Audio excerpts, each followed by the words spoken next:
ঘরের ছেলে কি ফিরছেন ঘরে? ইস্টবেঙ্গল ক্লাবে কেরিয়ার শুরু করা জাতীয় দলের রাইট ব্যাক নিখিল পূজারি কি খেলতে চলেছেন আরও একবার লাল হলুদ জার্সিতে?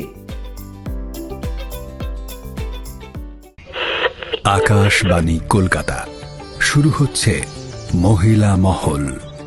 উপস্থাপনা ও প্রযোজনায় বেলা দে।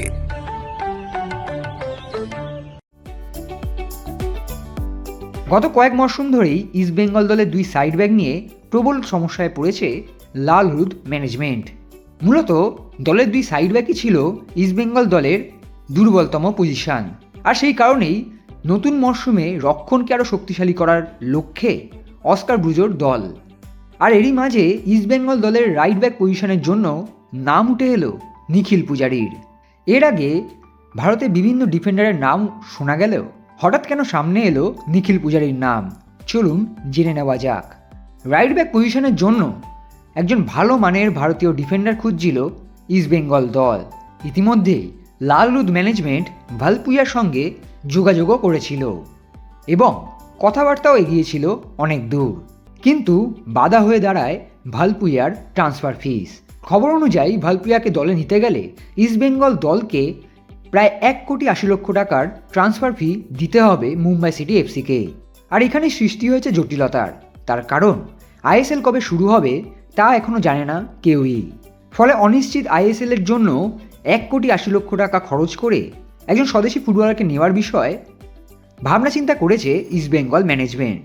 এবং যে শোনা যাচ্ছে এই বিরাট অঙ্কের ট্রান্সফার ফির কারণেই ভালপুইয়ার ডিল এই মুহূর্তে অফ, আর সেই কারণেই অন্য অপশান খুঁজছে ইস্টবেঙ্গল দল।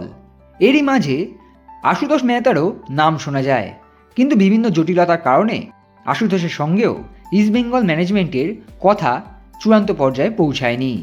ফলস্বরূপ জাতীয় দলের হয়ে খেলা নিখিল পূজারির সঙ্গে কথাবার্তা শুরু করেছে ইস্টবেঙ্গল দল। ইতিমধ্যেই নিজের সোশ্যাল মিডিয়া প্ল্যাটফর্মে আর্কাইভ করে রাখা ইস্টবেঙ্গল জার্সিতে নিজের ছবিগুলি আনআর্কাইভ করে আবারও সোশ্যাল মিডিয়ায় ফিরিয়ে এনেছেন নিখিল পূজারি। ফলে জল্পনাও এখন তুঙ্গে। প্রশ্ন উঠছে, তাহলে কি আরও একবার ইস্টবেঙ্গল ক্লাবে পুজো দিতে আসবেন নিখিল পূজারি? সূত্র অনুযায়ী ইস্টবেঙ্গল ক্লাবের সঙ্গে কথাবার্তা শুরু হয়েছে নিখিল পূজারির।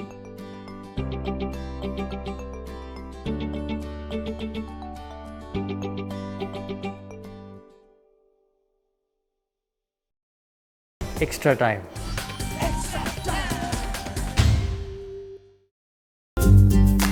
লেটেস্ট নিউজ আর এক্সক্লুসিভ ভিডিওর সঙ্গে আপডেট থাকতে এখনই সাবস্ক্রাইব করুন আমাদের ইউটিউব চ্যানেল। বেল আইকনে ক্লিক করতে ভুলবেন না যেন।